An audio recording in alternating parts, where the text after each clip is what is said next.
जय भारती। नमस्कार। आज हम लोग भागवत गीता के 14वें अध्याय के जो 14वां, 15वां और 16वां श्लोक है उसके विषय में मनन करेंगे। इसमें जो कई जन्मों पर, जिसको संसरण कह सकते हैं, उस पर त्रैगुण का क्या प्रभाव होता है उसके विषय में हम लोग समझने का प्रयास करते हैं। तो प्रारंभ करते हैं कि अपने जो भागवत गीता है, इसका जो 14वां अध्याय में भगवान कृष्ण है, वो जो 3 गुण है उसके विषय में बता रहे हैं कि 3 गुण का प्रभाव क्या है। तो वह ये समझा रहे हैं कि जो हमारे भीतर जो गुण प्रधान होता है वह हमारे विचारों को प्रभावित करता है। तो श्लोक पढ़ते हैं। कर्मण सुकृतस्याहु सात्विकं निर्मलं फलम् रजस्तु फलं दुःखम अज्ञानम तमसः फलम्। इसका अर्थ हुआ कि जो सत्व कर्म है वह जो शुद्ध होता है और वह सात्विक कहलाता है, और इसका जो फल है वो हमेशा सौम्य, शांत और सुख प्रदान करने वाला होता है। उसी तरीके से जो रजस है, रजोगुण है, इससे अल्प सुख होता है परंतु बहुकाल का दुखी होता है। और तीसरा जो है कि तमोगुण में किए गए कर्म जो हैं वह हमेशा अज्ञान, अंधकार, जड़ता, मूर्खता में प्रफलित होते हैं। तो अब हमें समझना पड़ेगा कि जो 3 गुण हैं वो हमें प्रभावित करते हैं, और उसका जो प्रतिफल है वह क्या हो रहा है वह भी यहाँ पे भगवान ने समझाया है कि जो विचार है वो हमारी इच्छाओं को प्रभावित करते हैं, और इच्छाएं हमारी कर्मों को प्रभावित करती हैं। कर्म हमारे संस्कार बनाते हैं, वृत्ति बनाती है। संस्कार से हमारी वृत्ति बनती है, मतलब कई बार एक ही काम को करने से वृत्ति होती है, और यही वृत्ति जो है, आप इसको एक तरह से एक्सेलरेशन भी समझ सकते हैं कि आपका एक मोमेंटम बिल्ड हो जाता है, तो वह एक दिशा निर्धारित करती है, डायरेक्शन बनता है एक। तो यह यहाँ पे भगवान इसको समझाने की क्रम जो है वो प्रयास कर रहे हैं। तो सबसे पहले अभी जैसे सत्व की हम प्रधानता, तो 14वें श्लोक में, आपका 14वें अध्याय के 14वें श्लोक में है, उसमें भगवान कह रहे हैं कि यदा सत्वे प्रवृद्धे तु प्रलयं याति देहभृत् तदोत्तम वेदाम लोकान अमलान प्रतिपद्यते। कि जब कोई सत्वगुण में रहता है और कई जन्मों में, मतलब उसका जन्म मरण की प्रक्रिया चलती है, तो उसे महर्षियों के विशुद्ध उच्चतर लोकों की प्राप्ति होती है, मतलब उसको उच्च लोक मिलता है। इसको कविता में कह सकते हैं कि जब त्रिगुणों में सत्वगुण प्रधान, जब त्रिगुणों में होता सत्वगुण प्रधान, तब जीवों का होता देह अवसान और जीवों का होता देहावसान, तब शास्त्र विहित उत्तम कर्म उपासना करने वालों को होता प्राप्त निर्मल दिव्य लोक स्थान। तो हमें यह बात समझनी है कि जो सत्वगुण है उसका हमारे जो संसरण है, जो बहुजीवन है, मतलब जीवन तो आप समझ ही रहे हैं, मतलब पुनरपि मरणम पुनरपि जननम जो है, तो कई जन्मों का रहता है। तो इसको एक जीवन ना करके एक संसरण कहेंगे, जो आपके जो मोमेंटम आप बिल्ड करते हैं एक लाइफ में, वो कई लाइफ तक चलता है। तो इसको इसी तरीके से समझना है कि भगवान जो हैं केवल मृत्यु के अंतिम क्षण में कोई सिर्फ राम राम राम राम जपने लगे या अच्छा कर्म करने लगे, मतलब पता है कि जीवन में अब मतलब हमें 1 साल ही जीना है और हम सब दान कर रहे हैं, वो कर रहे हैं, तो इसका मतलब इसका लाभ ज़्यादा नहीं है, ज़्यादा नहीं है। ये जो हमारे अंदर में जो ये धारणा आ गई है कि मृत्यु के समय में हम हरिद्वार चले जाएं या काशी चले जाएं और उससे हमारा जीवन सुख हो जाएगा, ऐसा बिल्कुल नहीं है। क्षणिक लाभ जरूर मिलेगा, क्योंकि वो अच्छा कर्म तो है ही है, परंतु आपने जीवन काल में शुद्धता रखनी आवश्यक है, क्योंकि ये मोमेंटम है, याद रखिए। एक बार वो धीरे धीरे रुकेगा। तो अगर तमस की प्रवृत्ति है और अंत काल में आप राम राम करेंगे तो उससे आसान नहीं होगा, वो मरा मरा ही निकलता है। कई वर्षों के मरा मरा बोलने के बाद राम निकलता है, वो मोमेंटम होता है। तो इसी को समझते हैं। अब भगवान जो है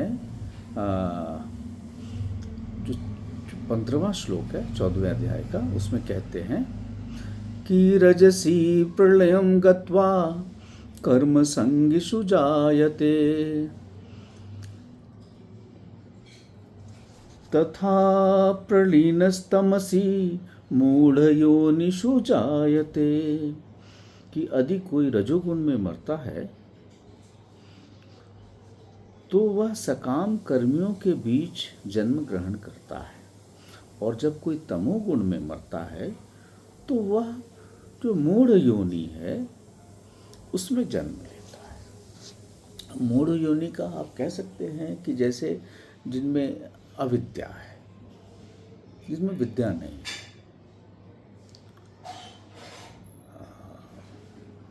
अब आप समझ सकते हैं कि किन योनियों में अविद्या है।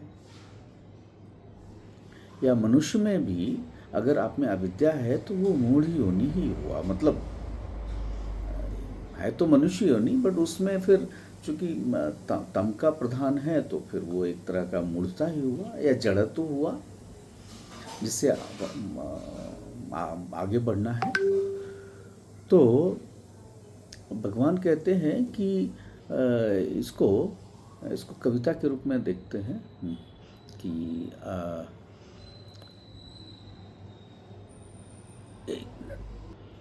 कविता इस प्रकार है। जब त्रिगुणों में होता रजोगुण प्रधान और जीव का होता देह अवसान, तब कर्मासक्त मनुष्य में होता पुनर्जन्म, तमोगुण में पशु आदि मूढ़ योनि यही विधान। तो जो तमोगुण है उसका तो मूढ़ योनि में ही जन्म होगा। हाँ, आप प्रयास करने से फिर ऊंचे जो योनि है उसमें जाने का विधान जरूर है। तो भगवान इसको इस तरह समझा रहे हैं।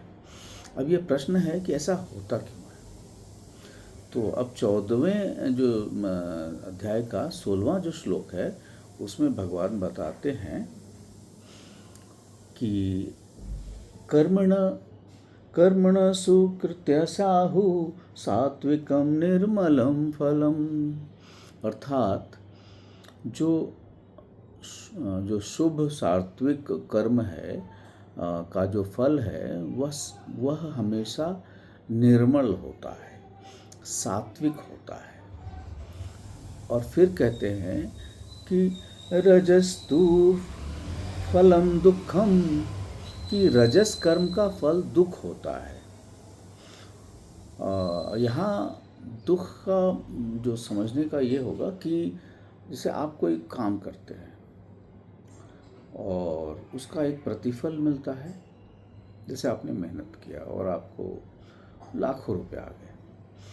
अब जो सुख मिल रहा है, अब थोड़ी देर के लिए तो आपको सुख मिला, परंतु अब आप क्या कर रहे हैं कि वो 1 लाख रुपया को आप कहाँ खर्च करें या क्या कर दें, उसमें आप पड़ जाते हैं। आप उस सुख की अनुभूति को लंबे काल के लिए जो है, दीर्घ काल के लिए आप नहीं रख पाते। तो ये रजस की प्रवृत्ति है। और फिर क्या होता है, आपको दुख होता है। मान लीजिए आपको $1 मिलियन मिल गए और आपने सोचा कि नहीं, हम छोटी सी फैक्ट्री लगा लेते हैं और 5 आदमी को लगाएंगे, इतना रुपया कमाएंगे। तो मतलब आपको जो रुपया मिला, आपने उसको मतलब जो सुख मिल रहा है कि थोड़ा आराम करके अच्छे से सोच के उसका सात्विक कर्म कैसे करें उसमें, मतलब जिससे सबके जीवन का ये हो, आप उसमें छोड़ दिया। आपने क्या किया कि अब आपकी प्रवृत्ति और बढ़ गई कि मुझे मिला है उसको और बढ़े, दुगुना, तिगुना, चौगुना, 5 गुना, 6 गुना। अब इससे और फिर आप उसमें आसक्त भी हो गए कि आप तो राजऋषि हैं नहीं कि अरबों रुपया रहेगा और आप राजा जनक के जैसा हो जाएंगे। ऐसा तो है नहीं। आपकी प्रवृत्ति तो दूसरी है, तो फिर आपको दुख ही मिलेगा। तो यही बात भगवान यहाँ पे समझाने का प्रयास करते हैं कि रजस कर्म का जो फल है वो हमेशा दुख होता है, और तमस का फल तो अज्ञान है, मूढ़ता है, जड़ता है। तो ये जो हमारा आप एक हमने पीछे एक डिस्कशन किया था जिसमें हमने त्रिकोण मॉडल बनाया था, जिसमें सबसे नीचे का जो पहाड़ है वह तमस का है। तमस में जो है मतलब जिसका मतलब है स्थिरता, जड़ता, निष्क्रियता जो है यह है। और फिर उसके ऊपर जो है रजस का पहाड़ बनाया था जिसमें गति है, ऊर्जा है, प्रवृत्ति है। तो और सबसे ऊपर जो है सत्व का है, जो प्रकाश है, विवेक है, ज्ञान है। तो आप एक समझिए जैसे कि इनर्शिया है। तो इनर्शिया जो है फिर वहाँ से आप उसमें मतलब एक तरह से आप पोटेंशियल एनर्जी कह सकते हैं आप उसको। जड़ता है क्योंकि आप में संभावना है, फिर संभावना पैदा होती है और आप में मोमेंटम बिल्ड होता है। फिर मोमेंटम से फिर आप उसमें एक डायरेक्शन आता है, तो मोमेंटम रजस हो गया। और सत्व जो है दैट इज़ इंटेलिजेंस, वो आपको डायरेक्शन देता है। यदि आपका मोमेंटम रॉन्ग डायरेक्शन में है तब तो आप समाज के लिए रावण हो जाएंगे, और आपका अगर राइट डायरेक्शन में है तो राम हो जाएंगे। यह बात भगवान यहाँ पे समझाने का प्रयास करते हैं कि जो आपका मोमेंटम है, जो आपकी गति है, उसको एक दिशा चाहिए, एक डायरेक्शन चाहिए। तो तमस हमारा आधार है, पोटेंशियल एनर्जी है। रजस गति है या काइनेटिक एनर्जी है, और जो डायरेक्शन है वो हमेशा या जो इंटेलिजेंस है वह सत्व से आता है। तो मतलब इसको आप जो न्यूटन का जो एक्सेलरेशन एनालॉजी है उससे भी हम लोग समझ सकते हैं कि कोई वस्तु अपनी गति की दिशा नहीं बदलती, उसके लिए उसको शक्ति चाहिए होता है। उसी तरीके से मनुष्य के भीतर केवल ऊर्जा का पर्याप्त होना ही आवश्यक नहीं है, उसको गति भी चाहिए होती है। रजस वो ऊर्जा देता है, वो एनर्जी देता है, और वह एनर्जी किस दिशा में जाएगी ये निर्भर करता है इंटेलिजेंस पे, जो बुद्धि है जो आपके पास वो है। तो वो आपको एक जो सत्व है या बुद्धि है उसके अनुसार आपको वो डायरेक्शन मिलेगा या दिशा मिलेगी। कि रजस की जो ऊर्जा है वह धर्म है, सेवा है, साधना है, ज्ञान और में भी लग सकता है। और रजस अगर तमस की तरफ चला जाए तो हमें क्रोध, लोभ, हिंसा, स्वार्थ उसमें भी जा सकते हैं। इसलिए रजस गति है और सत्व दिशा है। सत्व से हट गए तो मतलब आप सड़क पे चल रहे हैं, हाई स्पीड में चल रहे हैं, तो आप तो जो डेस्टिनेशन है वहाँ पहुँच जाएंगे। परंतु अगर आप में डायरेक्शन नहीं है तो आपकी जो गाड़ी है वो स्किड कर जाएगी, रास्ते से भटक जाएगी, गिर जाएगी, टूट जाएगी, एक्सीडेंट हो जाएगा। तो यह है।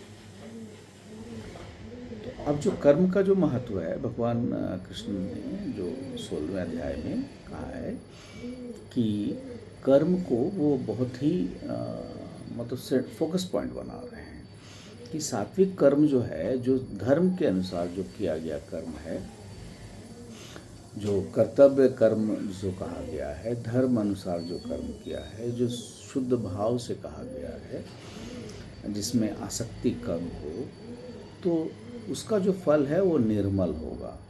उसी तरीके से रजस की जो ये है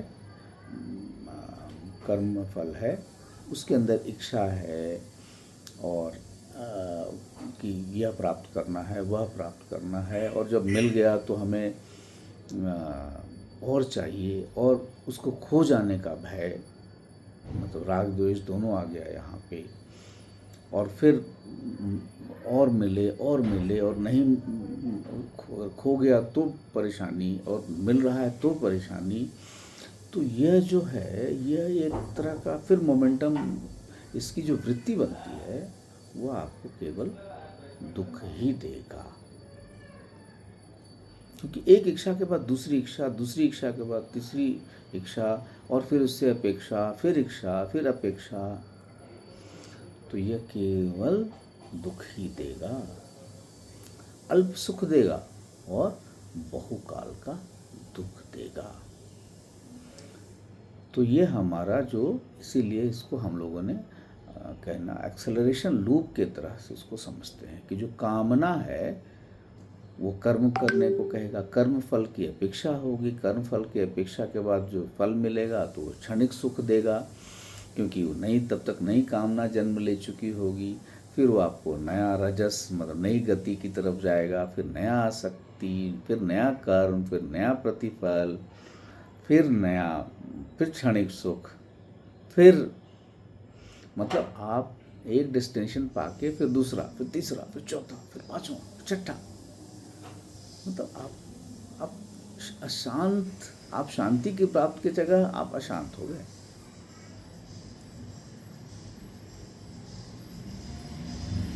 तो भगवान ये जो चक्र है यह हमें समझाता है इस बात को। मतलब यह चक्र अगर मतलब इतना बार दोहराया जा रहा है कि ये जो राजसिक मोमेंटम है वह और भी बलशाली होते जा रहा है। इसीलिए हमने इसको एक्सेलरेशन का उदाहरण लिया था कि रजस केवल मतलब गति नहीं देता है, वो एक एक्सेलरेशन देता है, और उसको सत्व चाहिए फिर, क्योंकि बार बार किया गया कर्म जो है वह हमें गति को और तीव्र कर देगा। मृत्यु इस चक्र को स्वतः समाप्त नहीं करती। अब ये महत्वपूर्ण प्रश्न है, यदि व्यक्ति मर गया तो क्या उसकी सारी इच्छाएं समाप्त हो गई? जो गीता का कर्म पुनर्जन्म जो दृष्टि में यह उत्तर है कि यह नहीं, केवल स्थूल शरीर का समाप्त होना अंतःकरण की संस्कार धारा को स्वतः समाप्त नहीं करती। इसीलिए कहा गया गति, ये एक्सेलरेशन है। यदि हमने एक वस्त्र का उदाहरण लिया कि मृत्यु होने के बाद हमने वस्त्र को अपने बदल दिया, परंतु वह केवल देह को बदलती है।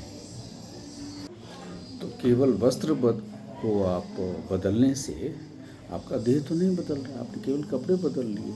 उसी तरीके से अगर ये स्थूल शरीर आपने बदल दिया, परंतु आपका जो सूक्ष्म शरीर है वो तो वैसा ही है, वो आपकी गति को प्रभावित करे। इसीलिए जैसे कपड़े बदलने से देह नहीं बदलता है, उसी तरह देह बदलने से आपके जो सूक्ष्म शरीर के संस्कार हैं वो नहीं बदलेंगे। इसको हम संशरण कह सकते हैं। तो अब इसको जैसे हमने इसको 16वां जो श्लोक है उसका कविता इस प्रकार है कि कहा जाता है धर्म शास्त्र विहित श्रेष्ठ कर्म के कारण सात्विक निर्मल सौम्य शांति युक्त जीवन संचरण, राजस कर्म का फल अल्प सुख दुख बहुल संचरण, तामस कर्म के कारण अज्ञान अंधकार जड़त्व में संचरण। तो यह उन्होंने कहा है। तो अब इसको समझते हैं कि एक देह को त्यागने से दूसरे जो जन्म है उनमें जाने से आपका जो कर्म संस्कार है उसका प्रभाव रुकता नहीं है, वो प्रभावित हो रहा है। इसलिए हमने उसको गति के रूप में रखा था, मोमेंटम है। आप कोई ट्रेन को हाई स्पीड में रखें और अचानक नहीं रोक सकते, वो चलती रहेगी। इसलिए कहा गया कि केवल मृत्यु काल में ही अच्छे विचार होना वो सही नहीं है ना। कर्म आपके आज का परिणाम भी नहीं बनाता, वो भविष्य की दिशा भी प्रभावित करता है। उसी तरीके से है ना। अब राजस का मृत्यु और अगला जन्म है ना। तो रजस में जीवन में जो रजस प्रधान है तो कामना अधिक है, कर्म शक्ति अधिक है, कर्म फल की अपेक्षा अधिक है, तो मन अशांत है। और जो रजस है और उसमें आपकी मृत्यु होती है तो भगवान कहते हैं कि कर्म संगसु जायते, मतलब कर्मों में आसक्त लोगों में जन्म होगा, अर्थात अगला वातावरण भी उसी कर्म प्रधान प्रवृत्ति के अनुकूल हो सकता है। मानो पहले से चल रही गति को आगे बढ़ने के लिए उपयुक्त क्षेत्र और अवसर मिल गया है। और तमस की दिशा में भी उसी तरह की बात है कि तमस में अप्रकाश है, अंधकार है, ज्ञान पर आवरण चढ़ा हुआ है, और फिर उसकी भी उसी तरीके से आपकी वृत्ति बनती है, उसी तरह से प्रमाद रहेगा, मोह रहेगा, लोभ लालच। तो ये जो अज्ञान है, अविवेक है, उसका क्रम चलता रहेगा। तो इसका भी वही लूप बैक है कि तमस है तो तमस कर्म है, फिर अज्ञान है, अविवेक है, और अधिक तमस है, और अधिक फिर वही है, अज्ञान है और तमस है। तो इसको फिर मृत्यु योनि में फिर भगवान कह रहे हैं कि मूढ़ योनिषु चाहते, कि मूढ़ योनि में फिर जन्म होगा। तो मूढ़ योनि का तो मतलब वही है कि पशु आदि जो मूढ़ योनि है या छिपकली जो भी इस तरह के हैं उसमें जन्म होगा, क्योंकि वो जड़त्व है। तो भगवान यही कह रहे हैं। और जो सत्य की दिशा है वो तो बहुत ही, मतलब सत्य केवल सुख नहीं देता है, सत्य आपको प्रकाश देता है, विवेक देता है, ज्ञान देता है। उससे आप उचित कर्म करते हैं, उचित कर्म से चित्त की शुद्धि होती है, उससे ज्ञान में और योग्यता बढ़ती है। वो भी एक तरह का मोमेंटम बिल्ड करता है। परंतु क्या सत्व अंतिम लक्ष्य है? तो सत्व का भी तो वही है कि आपको सुखमय जीवन मिलेगा, किसी संत के यहाँ आपका जन्म हो गया या अच्छे परिवार में जन्म होगा। तो यदि तमस अच्छा नहीं है, रजस भी अच्छा नहीं है, तो क्या सत्व अच्छा है? नहीं, सत्व भी वही है। सत्व से आपको अच्छा, पर पुनर्जन्म तो होगा ही ना, क्योंकि ये भी तो एक वृत्ति है।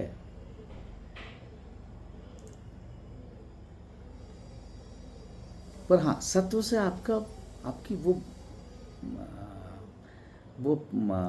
अवसर बनता है जहाँ आप ये निर्गुण होने की वो आप दिशा की तरफ जा सकते हैं। वहाँ वो एक प्लेटफॉर्म देता है जिसको हम लोग आप कह सकते हैं जैसे पोल वॉल्ट का एनालॉजी है कि सत्व भी चिपकता है, सत्व की वृत्ति भी है।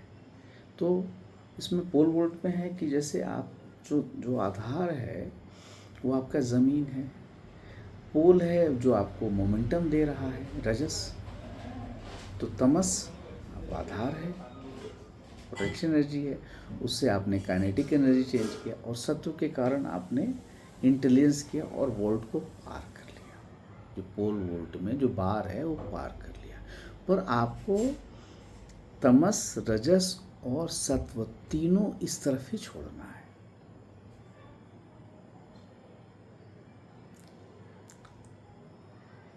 ये मुख्य लक्ष्य है। सत्व प्रधान है, बहुत अच्छा है, परंतु ये भी बांधता है।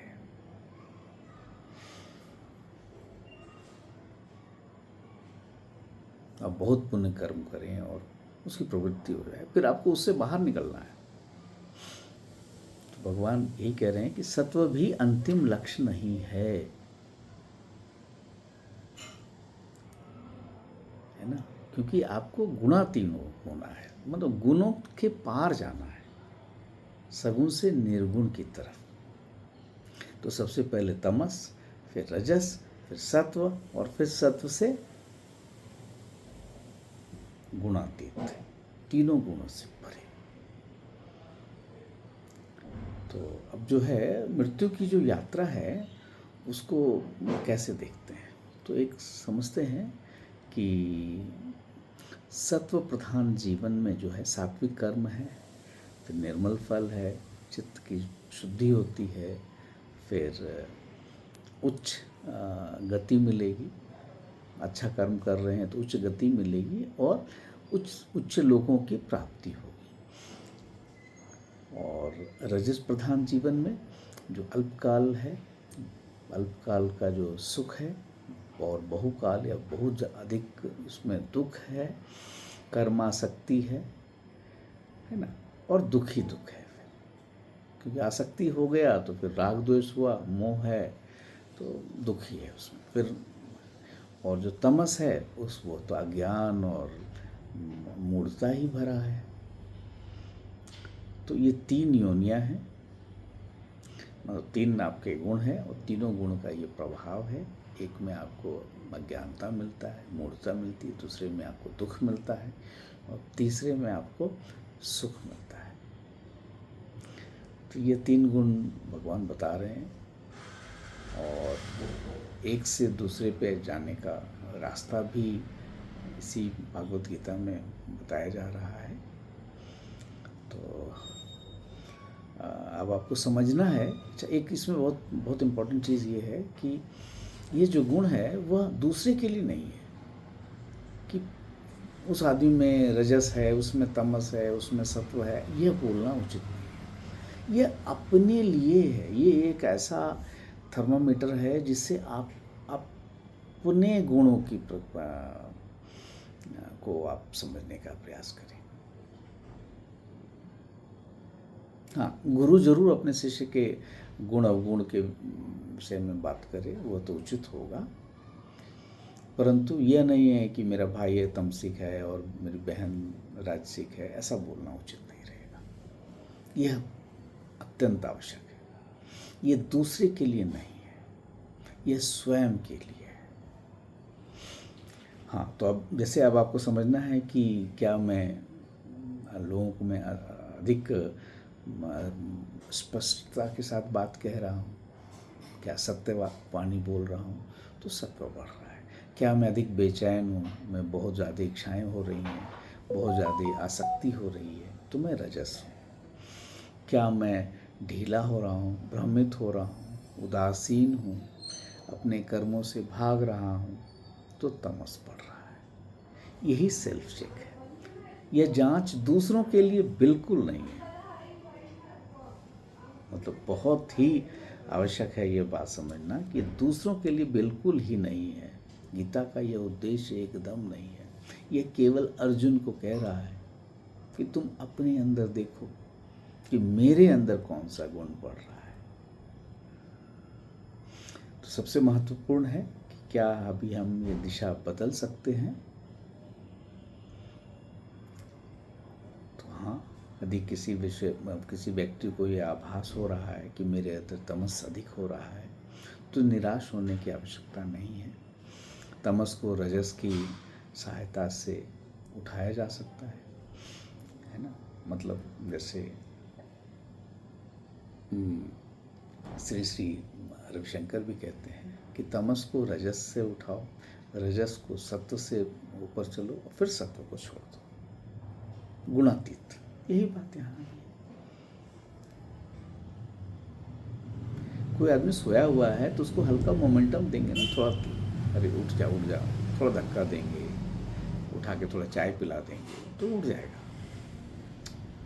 फिर उसको कुछ आप बात समझाएंगे तो वो काम करेगा। यही है तमस, पोटेंशियल एनर्जी, काइनेटिक एनर्जी और फिर डायरेक्शन। तो इनर्शिया, मोमेंटम और फिर डायरेक्शन, डेस्टिनेशन वो है। तो यही हमारी जो है कंप्लीट जर्नी है, यही हमारी यात्रा है। तो यही भगवान कृष्ण जो है 14वें अध्याय में बता रहे हैं कि हमें क्या समझना है, हमारा क्या बैंक बैलेंस है। तो यही है, हमारे गुण ही हमारे बैंक बैलेंस हैं। पर एक दिन हमें अपना अकाउंट सारा क्लोज करना चाहिए। ये सारा जो अकाउंट है उसको क्लोज करना है, चाहे वो दुख का अकाउंट हो, चाहे वो अंधकार का अकाउंट हो, या वो आपका सत्व का भी अकाउंट हो। तीनों अकाउंट को बंद करने। हालांकि यहाँ पे 14वें अध्याय के जो 16वां श्लोक में ये तीनों गुण के विषय में ही बता रहे हैं कि उसमें सबसे अच्छा अकाउंट जो है वो सत्व का अकाउंट है। परंतु अंत में तो यही है कि आपको इन तीनों अकाउंट को बंद करना है, गुणातीत होना है।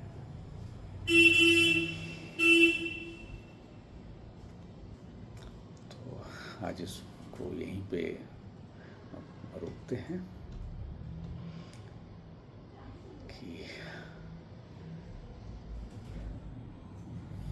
मतलब मेरे कर्म किस गुण में अभी हैं वो हमेशा समझना है। ये अपने लिए है, ये किसी और के लिए नहीं है।